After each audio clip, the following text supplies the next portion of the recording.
Welcome to SRS spoken English. మనం ఈరోజు ఈ స్పోకెన్ ఇంగ్లీష్ క్లాస్లో ప్రశ్న ఏ విధంగా మనము అడగాలి, ఇంగ్లీష్లో ఎదుటి వారిని ఏ విధంగా క్వశ్చన్ చేయాలి, ఏదైనా ఒక విషయం గురించి అనేది మనం ఈ వీడియోలో పూర్తిగా నేర్చుకొని అదే విధంగా ప్రాక్టీస్ కూడా చేయాలి. మనం ఎప్పుడైతే ప్రాక్టీస్ బాగా చేస్తామో అప్పుడే మనకు స్పోకెన్ ఇంగ్లీష్ అనేది వస్తుందని మనం అంతకుముందు వీడియోలో కూడా తెలుసుకున్నాం. కాబట్టి మనము ప్రాక్టీస్ ద్వారా ఈ వీడియోని అనేది ప్రారంభిద్దాం. ఫస్ట్ చూడండి, నీవు పార్టీకి వస్తావు అని మనం చెప్పాలనుకోండి. ఇంగ్లీష్లో నీవు పార్టీకి వస్తావు అంటే మనం ఏం చెప్తాం, నీవు అని వచ్చింది కాబట్టి యూతో స్టార్ట్ చేస్తాం. యూ విల్ కమ్, విల్ అనేది వాడాలని చెప్పినాం కదా, ఎప్పటికైనా భవిష్యత్తు జరిగేదానికి విల్ అనేది వాడాలని. అందుకని you will come to party, పార్టీకి నువ్వు వస్తావు. మరి ఈ స్టేట్మెంట్ని మనము ప్రశ్నలాగా ఎలా అడగాలంటే నీవు పార్టీకి వస్తావా అని అడుగుతాం. మరి దీన్ని మనము ఇంగ్లీష్లో ఏం మాట్లాడాలంటే, ఇక్కడ మనకు అంతకుముందు స్టేట్మెంట్లో విల్ అనేది మధ్యలో ఉంది కదా, యూ తర్వాత ఇప్పుడు ఆ విల్ అనేది ముందుకు వస్తుంది. అట్లా వస్తే అది ప్రశ్నగా మారిపోతుంది. ఇక్కడ చూడండి, విల్ యూ అని వచ్చింది, ఇక్కడ యూ విల్ అని ఉంటే ఇక్కడ విల్ యూ అని వచ్చింది, విల్ అనేది ముందుకు వచ్చింది. ఈ విధంగా విల్ అనేది ఎప్పుడైతే మనకు ముందుకు వస్తుందో అది ప్రశ్నగా మారిపోతుంది.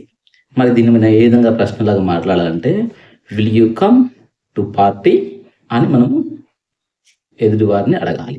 Will you come to party అని మనం అడగాలి. మీరు కూడా ఒకసారి ప్రాక్టీస్ చేయండి.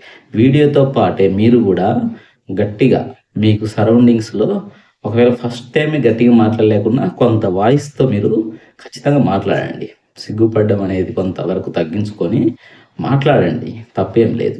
Will you come to party అని మీరు కూడా గట్టిగా కొంత వాయిస్తో రైజ్ చేసి నాతో పాటు అనండి. నెక్స్ట్ చూడండి, అంటే will you come to party అంటే నువ్వు పార్టీకి వస్తావా అని అడుగుతాం. ఒకవేళ నువ్వు పార్టీకి రావా అంటే won't you come to party అనాలి. వోంట్ వస్తుంది చూడండి. విల్ నాట్ అనే వాడచ్చు, లేకుంటే వోంట్ అనే వాడచ్చు. ఏది వాడినా కరెక్ట్ అవుతుంది. Won't you come to party అంటే నువ్వు పార్టీకి రావా అని అర్థం. ఈ విధంగా మనము ఇంగ్లీష్ ప్రాక్టీస్ అనేది చేయాలి. ఇప్పుడు అందరూ మరొకసారి ఈ 3 లైన్లు ఒకసారి మీరు గట్టిగా మాట్లాడండి. ఫస్ట్ ఏంది, you will come to party, నువ్వు పార్టీకి వస్తావు అనేది మీరు కొంత వాయిస్ రైజ్ చేసే మాట్లాడండి, పలకండి. Next will you come to party అని పలకండి. తర్వాతది won't you come to party, నువ్వు పార్టీకి రావా అనేది ఇంగ్లీష్లో మీరు won't you come to party అని ఖచ్చితంగా మీకు ఎదురుగా అర్థం ఉందైనా ఈ విషయాన్ని మాట్లాడండి. ఈ 3 వాక్యాలు ఖచ్చితంగా మాట్లాడండి. ఇట్లా మాట్లాడినప్పుడే మనకు ఇంగ్లీష్ అనేది వస్తుంది. అంటే ఫస్ట్ ఆన్సర్ చెప్పేదానికి మనకు ఈ లైన్ వాడతాం, ప్రశ్నించేదానికి ఈ 2 లైన్లు వాడతాం.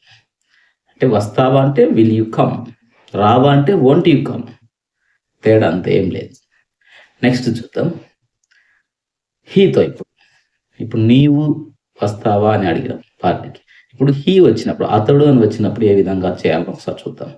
ఇక్కడ అతడు వచ్చినప్పుడు చూడండి, he will go to Hyderabad, అతను హైదరాబాద్కి వెళ్తాడు. ఇది మనకి ఇంగ్లీష్లో అతను హైదరాబాద్కి వెళ్తాడు అంటే he will go to Hyderabad.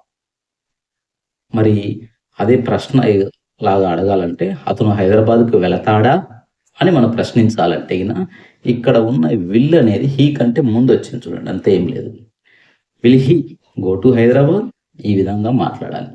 ఒకసారి మాట్లాడిన అందరూ నాతో పాటు, will he go to Hyderabad, will he go to Hyderabad. ఈ విధంగా మనము ప్రాక్టీస్ ఎక్కువ చేయడం వలన మాత్రమే ఇంగ్లీష్ వస్తుంది. ఇప్పుడు మనం అతను హైదరాబాద్కు వెళ్ళడా అని మాట్లాడాలంటే ఈ లైన్లో వోంట్ అనేది వాడాలి. Won't he go to Hyderabad, అతను హైదరాబాద్కి వెళ్ళడా అని. Won't he go to Hyderabad, మరొకసారి won't he go to Hyderabad. ఈ విధంగా మనం అనేది మాట్లాడాలి. ఇట్లా మాట్లాడితే ఇంగ్లీష్ అనేది మనకు స్పీడ్గా మన నోరు అనేది తిరిగి మనము తొందరగా అనేది ఇంగ్లీష్ మీద పట్టు సాధిస్తాం మాట్లాడడం. నెక్స్ట్ ఇప్పుడు మనం హీతో అయిపోయింది, షీతో మాట్లాడాలి కొన్ని విషయాలు. ఆమె బిర్యానీ చేస్తుంది, ఇవన్నీ మనకు భవిష్యత్తులో జరిగేటి. అంటే షీ విల్ కుక్ బిర్యానీ అంటాం, విల్ అనేది భవిష్యత్తు కాబట్టి. మరి ఆమె బిర్యానీ చేస్తుందా అంటే మనం ఏం చేస్తాము, విల్ అనేది ముందుకు వచ్చేస్తుంది. చూడండి ఇక్కడ వచ్చింది కదా, ఇట్లా విల్ సీ కుక్ బిర్యానీ. ఒకసారి అందరూ మాట్లాడండి ఇదే విధంగా, విల్ సీ కుక్ బిర్యానీ. ఈ వీడియో చూస్తున్నప్పుడే మీరు కూడా మాట్లాడండి. మాట్లాడడం వల్ల మీకు నోరు అనేది స్పీడ్గా తిరుగుతుంది.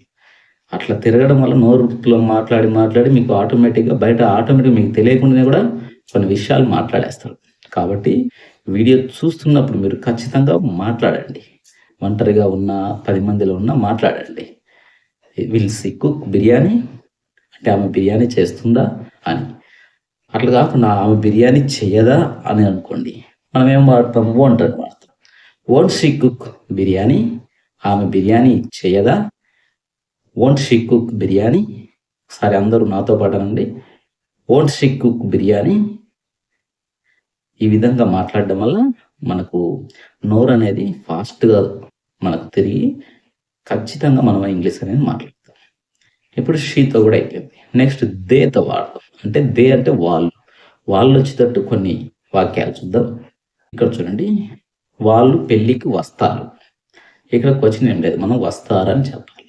అంటే they will come to marriage. వాళ్ళు మ్యారేజ్కి వస్తారు. మరి వాళ్ళు మ్యారేజ్కి వస్తారా అని మనం ప్రశ్నించాలంటే ఏం చెప్పుకున్నాం? విల్ అనేది ముందుకు రావాలి.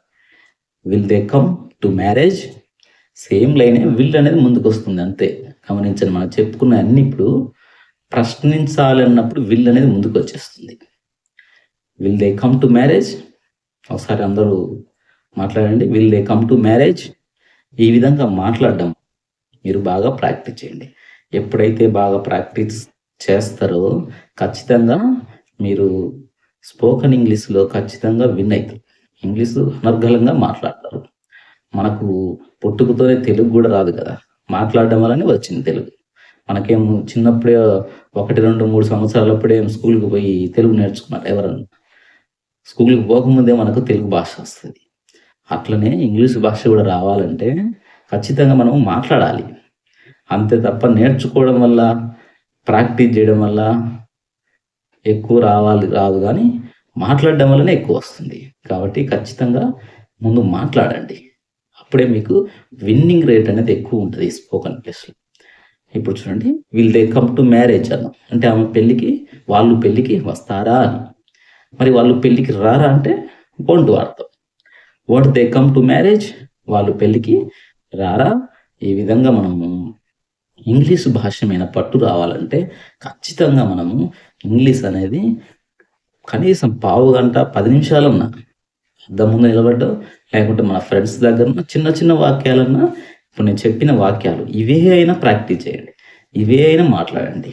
మనం ఇవే మాట్లాడాలనేది ఒక మోడల్ మాత్రమే. ఇది మనకు అనుగుణంగా, దీనికి అనుగుణంగా మనం వేరేటి కూడా వాడవచ్చు. ఇప్పుడు మనం మ్యారేజ్ గురించే మాట్లాడాలి. Will they come to marriage, వాళ్ళు పెళ్ళికి వస్తారా అని. మరి వాళ్ళు పెళ్ళికి వస్తారని, మరి వాళ్ళు పెళ్ళికి వెళ్తారా అనొచ్చు ఒక్కొక్కసారి. అంటే విల్ దే గో అని వాడాలి. కమ్ దగ్గర గో వస్తుంది. Will they go to marriage అని వాడతాం. అంటే మళ్ళీ ప్రశ్నించేటప్పుడు వాళ్ళు మ్యారేజ్కి వెళ్తారా అని అడగాలనుకో, will they go to marriage అని అడుగుతాం. వాళ్ళు పెళ్ళికి వెళ్ళరా అని అడగాలంటే దీనిలాగా won't they go to marriage అని మాట్లాడాలి. అంటే ఇక్కడ వర్బ్ క్రియ ఉంటుంది కదా, అది మారుస్తూ ఉంటుంది అంతే. అది చెందుతూ వాక్యం మాత్రం ఇదే రకంగా ఉంటాయి. మనం ముందు ఒకదాంతో ప్రాక్టీస్ బాగా చేస్తే మిగతాయి కూడా మనకు ఆటోమేటిక్గా అనర్గళంగా మాట్లాడగలం. ఈ విధంగా ఖచ్చితంగా మీరు ప్రాక్టీస్ చేస్తారని ఆశిస్తున్నా. ఓకే ఫ్రెండ్స్, మీకు వీడియో నచ్చినట్లయితే లైక్ చేయండి, షేర్ చేయండి, తప్పకుండా సబ్స్క్రైబ్ చేయండి. ఈ వీడియోస్ మీరు తప్పకుండా మిస్ కాకుండా ఉండాలంటే నేను చేసే వీడియోస్ కింద మనకు టెలిగ్రామ్ లింక్ ఇస్తున్నాం. ఆ లింక్ మీరు జాయిన్ అయితే మనకు ఎప్పుడెప్పుడు ఈ వీడియోస్ అనేది అక్కడ అప్డేట్ చేస్తుంటాం. ఆ అప్డేట్స్ ద్వారా మీరు ఈజీగా మన వీడియోస్ చూడడానికి అవకాశం ఉంటుంది.